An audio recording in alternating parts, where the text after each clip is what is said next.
Hello, everyone. Hi. Hi, we're back, and today what we want to talk about is the fact that we actually purchased some seeds for next year's garden. Yes. So it's only August, and we went ahead and bought some for next year because we didn't really get too far with gardening this year.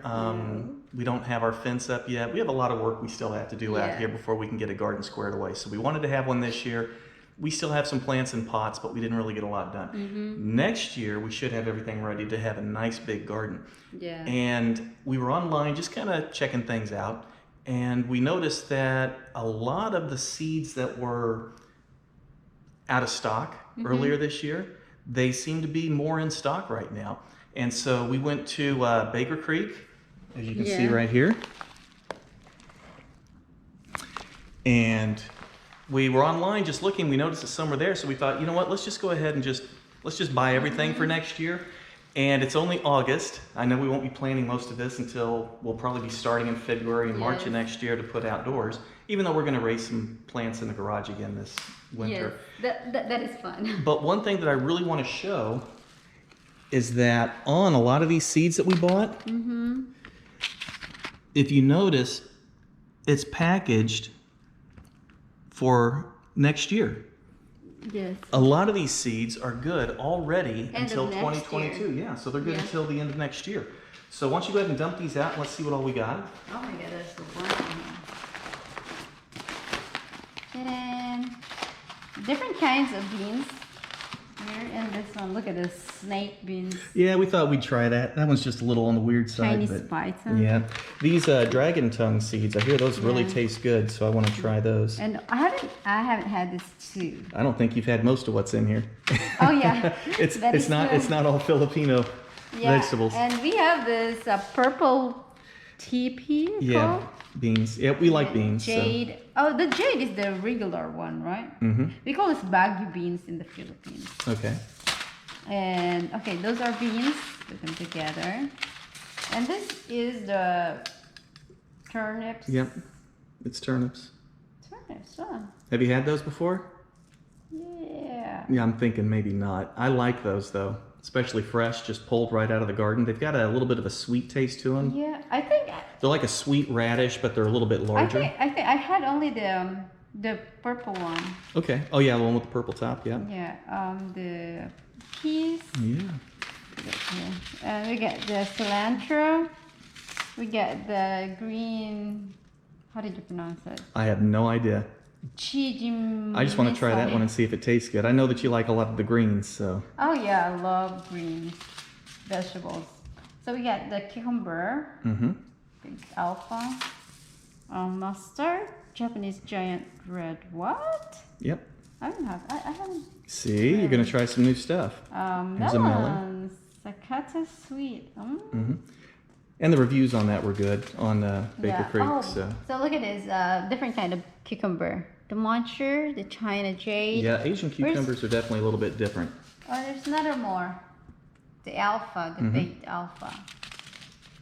So, oh my goodness, we're eating vegetables.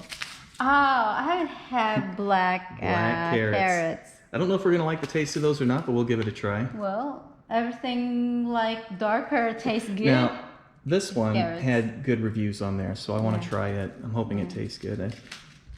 And this is the cantaloupe. Yep, another melon. Oh, I haven't had this kind of melon. Yeah, it's nice and small. Yeah, but look at the inside. I like that kind of a yellow inside of it. So, not that yellow is your favorite color or anything. All right, and so if we go all, again to the back of these, this one is only good till 2021. I think, and this one is, I think I had about 4 of them that were together on that. It's mainly, no, that one's good till 2022. Most of the rest of these, well, that's a free seed order. Oh, okay. So, that one doesn't even have a date on it. They just gave us that one for free to try. I love, Yeah. Sorry. All right, so what else have we got here? And we got the carrots. In your favorite color? Yeah. And another beans. The red swan. Let me see if the date on those is, no, that's 2022.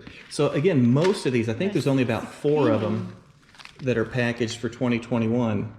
So zucchini. these are all good for next year's planting season. Oh, the green beauty. Yep, some snow peas. Yeah.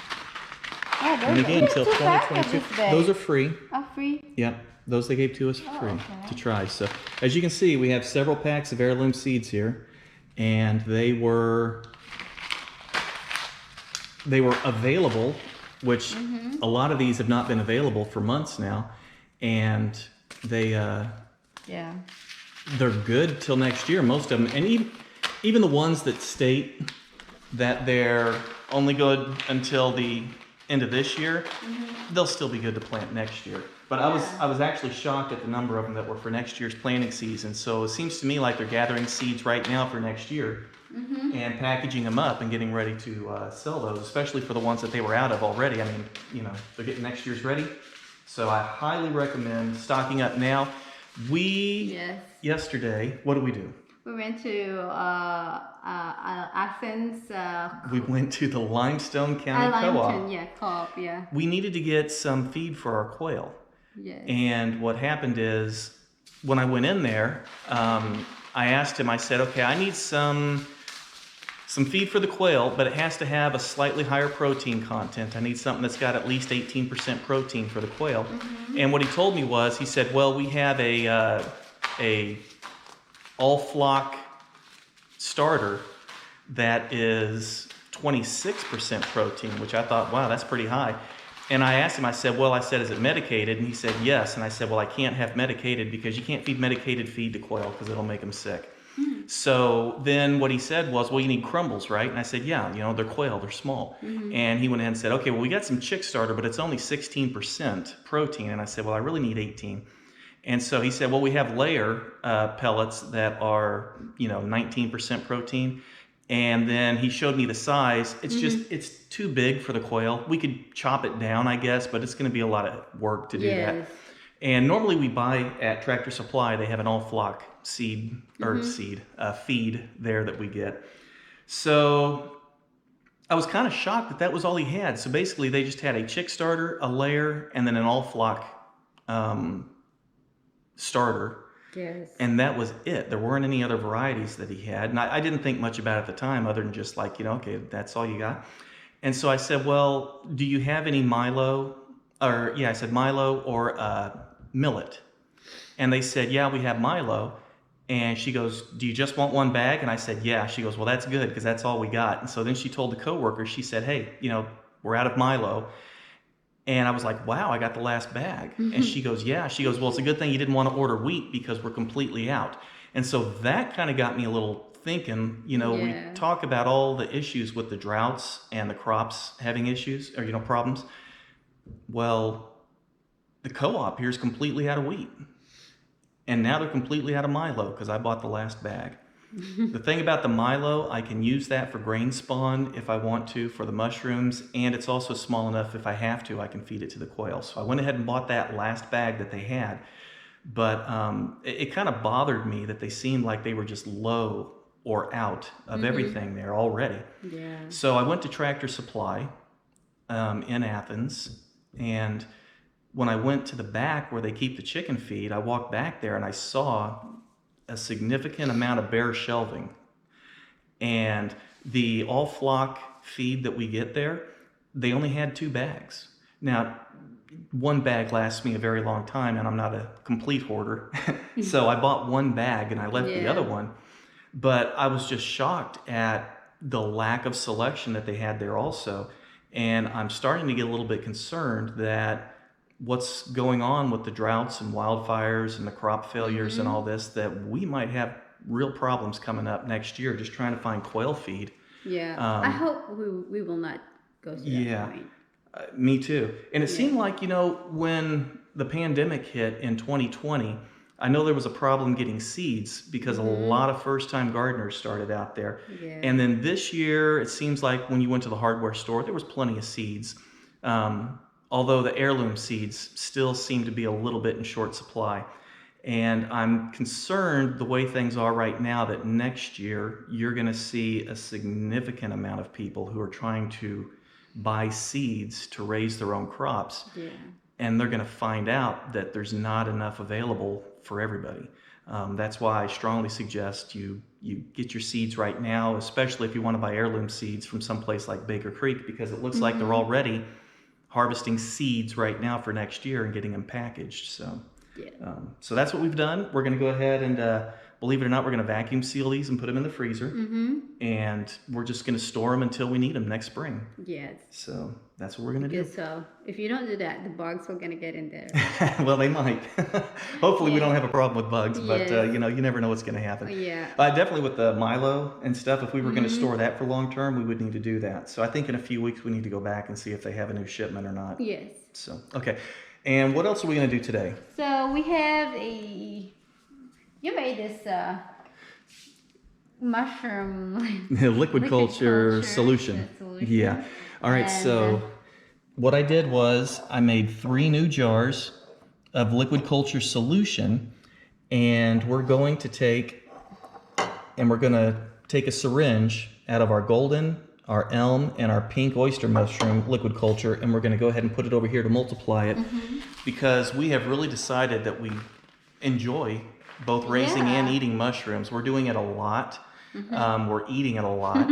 It tastes good. Yeah, we've tried, as you look at our other videos, we tried several different varieties, and I think a lot of them would probably do better in the cold weather. Right now it's not cold. And so these 3 that we have over here are the ones that seem to really be doing the best. Which one does the absolute best? Oh, it's the golden oyster mushroom. Yeah, they grow really good. We're going to show that to you later. Okay, and second best? The pink, and now the elm, they're started to grow. And we made a lot of elm and golden and pink. Well, let's go take a look at them. Sure. All right, we'll see you in the garage. All right, guys, see what we got here. We got plenty of yellows growing right now. This one is the biggest we have right now, and this one is still growing. By tomorrow, this will be ready, and I already harvested this pink one here yesterday, and some of the yellow also I harvested them. Those maybe at the back. They're in the back right now. Yeah. So and look. Oh my goodness! This morning it doesn't look like this when I sprayed them. Yeah, they grow quick when they grow. This one's even starting to come out. Yeah. So.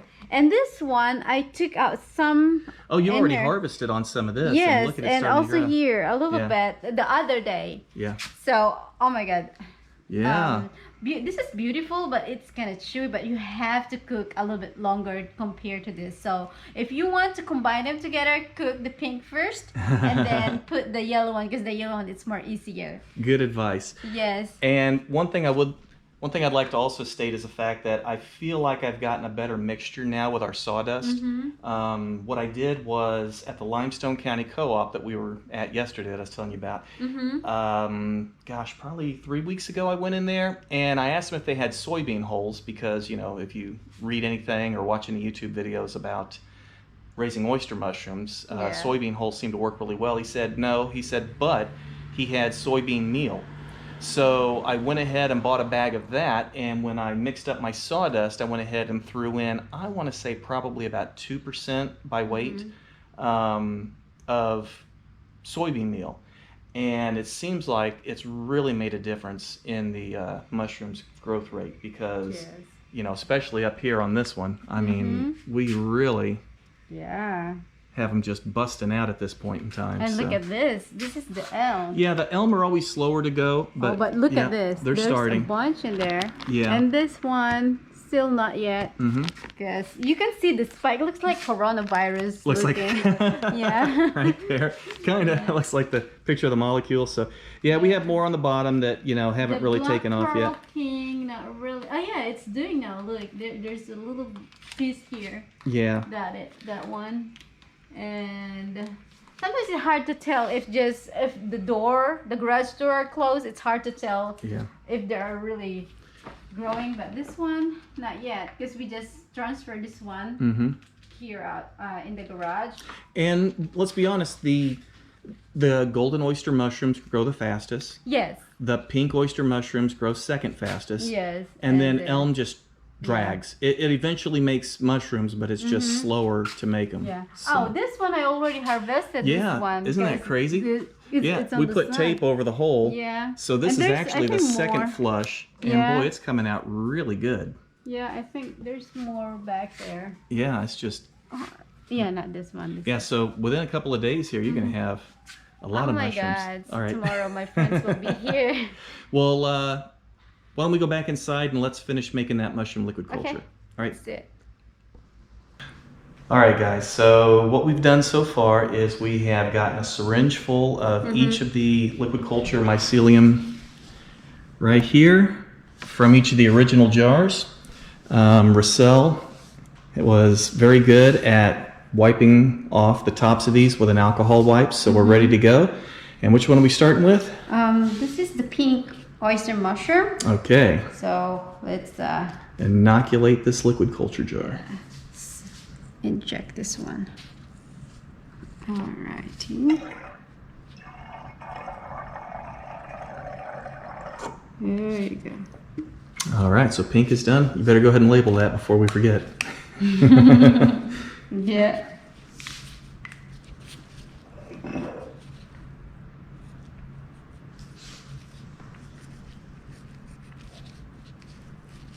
Just pink. Pink sounds good. We're going to know what it is. Yeah. All right, and the next one is Yeah. golden. Golden. Yep. The one that grows the best, at least for us.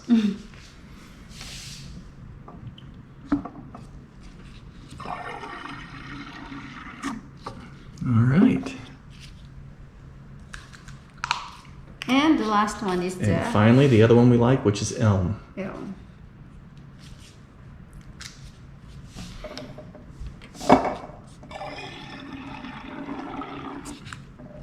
Okay. So let me Make sure you label those before we forget. Golden.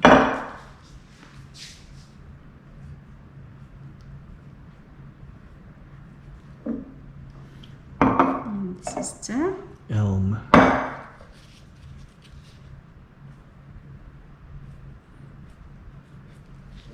there you go. All right. Good job.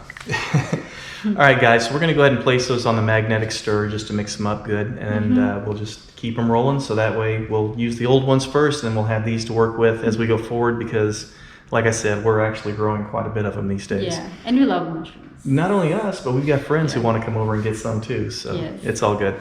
All right, well, anyway, as we said before, I highly recommend on stocking up on your seeds for next year right now, and hopefully everything will be fine next year. Hopefully. All right. Well, thanks for watching. Yeah, and please, guys, subscribe and like our videos, and feel free to leave your comments. And we'll see you on the next one. Have a wonderful day. All right, guys. Goodbye. Bye.